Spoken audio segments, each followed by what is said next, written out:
Dubai deemtee waggaa tokko toon ta'e lakkuu lama fidattee dhufte Arabarraa tokko wanti na ajaa'ibee na dhiisuu didemmoo jechuudha.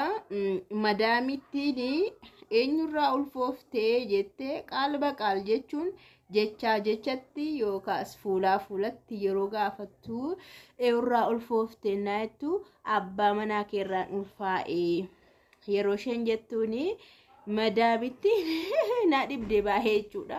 Baay'een ishee dinqisiifadhe poolisiitti bilbiluushii jechuudha. Kana jechuun madaamittiin she's very democratic madam jedhamti. She's very democratic madam jedhamti jechuudha. Madaamii dimokiraatawaa taatee jechuudha. Osoo warra kaaniiti hin daffa'u. Qabanii daffa'u yookaan qabanii warra yookaan dhabama ishee godhu malee nama abbaa manaa keerraan ulfaa'e jedhee ulfi fuuldura gahee bakka ji'a 7 ta'e sana obsa maaliitiin madaamii akkasii ana argee yuun beeku. Garuu madaamittiin lammii iddoo biraatti Araba miti kanaaf beektu. Nagaan isiniif haa ta'u kabajamtoota hordoftoota akkam jirtu nagaa keessanii ani baay'ee nagaa kiyya galata waaqaa ta'u egaa viidiyoo kana argitaniitu jedhee yaada yuutuubii Igreenya miidiyaa irratti argitaniitu jedhee abdiin qaba. Interview obboleettii keenya kana dhalattuu Amboo kan taate jechuudha isheeni. Egaa obboleettiin kun akkamitti biyya Arabaa deemte Dubai kan isheen deemte Dubaiinis kan isheen deemte free viizaadhaan jechuudha. Free viizaa yeroo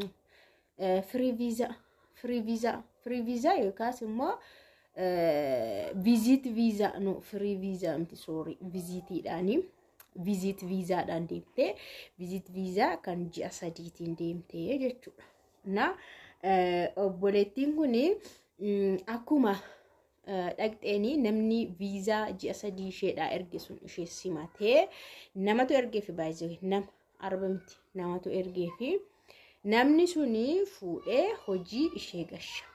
Hojii mana madaamitti kana galtee jechuudha. Isa booda mana madaamii kana hojjechuu eegalte madaamittiin lammii Moorokaawiidha Moorokoodha. Kanaafuu Arabarraa adda taatee sidin jechuufan.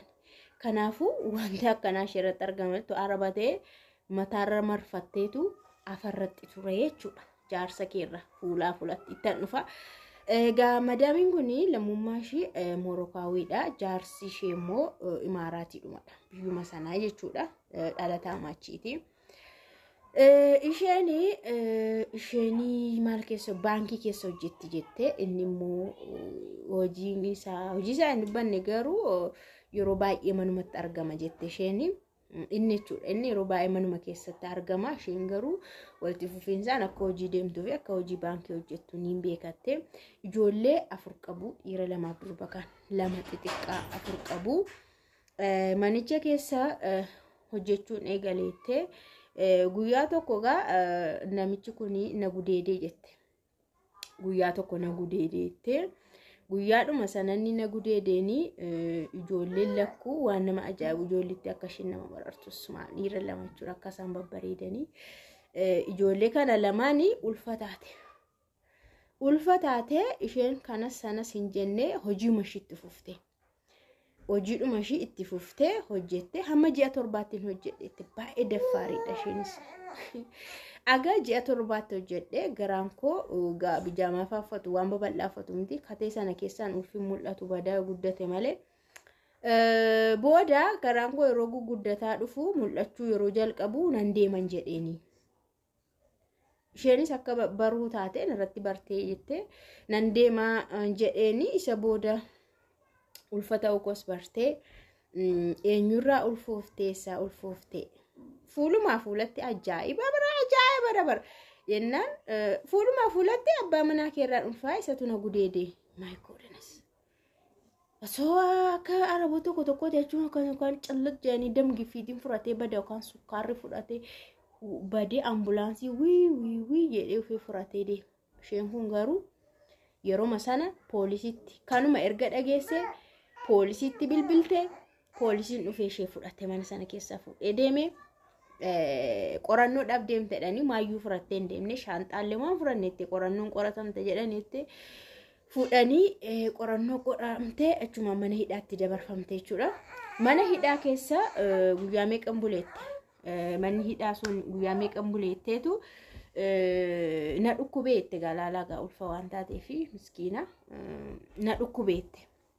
Yeroo na dhukkubu hospitaala nageessanii jette hospitaala yeroo nageessanii maram maal jedhan ana ulfa ta'uusaa malee lakkuu ta'e maalii ta'e isaa hin beeku jette mana kiimisaas dhaqxeen beektu waan ta'eef akkamitti dhoskaadhaan hojirti achi lakkuudha garaashii keessa kan jiru lakkuudha achuma dhukkubsattee ji'a 7 darbaniiru dawuu qabdi jedhan ka doktoroonni dawuu qabdi rakkootu jira waan ta'eef dawuu qabdi jedhanii ijoolleen sun ji'a 7 dhalatan ji'a 7 achinnaa darban ijoolleen sun hin dhalatanii operaasoniidhaan dhalatanii ijoollee dhiiraa lamaan akkasaan bareedanii isa booda guyyaa 6 booda mana hidhaatti deebite argitanii operaasonii guyyaa 6 ittiin yoo gogoboruu baadhee mana hidhaatti deebite ijoollee sana kaana mana hidhaa tokko eessa jette iddoo sana baay'ee naa ta'uu dinnaan naa mijachuu dinnaan mana hidhaa Abu Dhaabiitti na dabarsan jette iddoon sun amma tokko seeftii waan qabuufi achitti xinnoo shii hidhamee dhimmi koo ilaalamee akkamitti jennaan gudeedameenii jettee akka gudeedamte himatte nama sana barbaadanii lakkoofsaanii mitiire biyya Arabaa immoo lakkoofsaan bira gahuu inni lakkoofsa isaa balleesse suruma biyya sana keessaa hin amallaxe hin bade akka waan badeettidha jette hin jiru jedhame baqa isheen akka himattetti hin bade biyya sana keessa hin jiru poolisiin na hordofee dhimma koo na ilaaluuf na jedhu hin jiru namni suni isa booda baqa manni hidhaa warreen dhimmi kun ilaallatu waraqaa birriyyoo qabaattee ijoollee kana waraqaa hojjechiisiti dhimmi kee adeemamu jedhanii namichis yoo barbaadame itti dhiyaatee yoo amanee lammummaan akka kennamuuf ijoollee sanaaf ture garuu kun hunduu waan hin danda'amneef isheenis waan birrii hin qabneefi baqa ijoollee kana faanas rakkachuu keerra biyya keetti gali jedhanteetu biyyatti ijoollee ishii kana lamaan furattee biyyatti galte yaasanii jedha.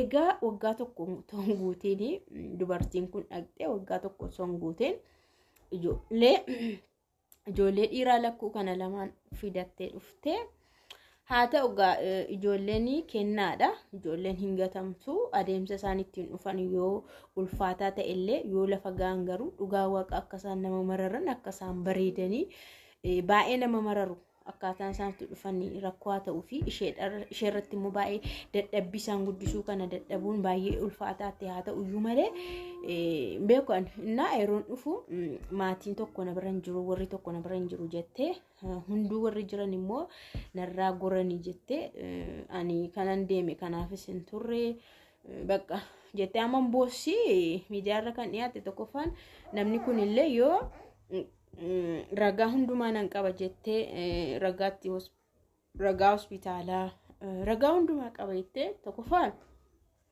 namni kun itti dhiyaate mucaa kana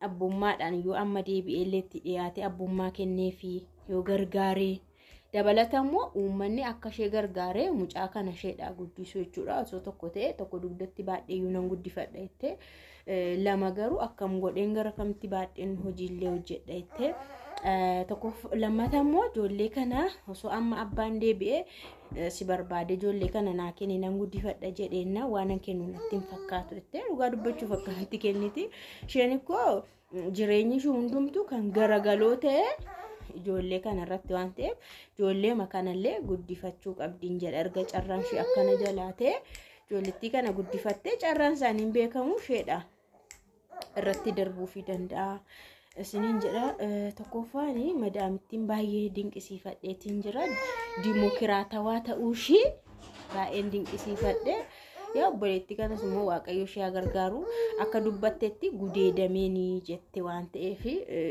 dirqisiifamtee akkana taate waan ta'eef ijoolleen kennaadha waaqni ishee gargaaru namni biyya keenyaa immoo nama hin gargaara ijoolleen ishee immoo baay'ee bareedu carra nama tokko garuu nama dhibaan siniin jedha hordoftoota.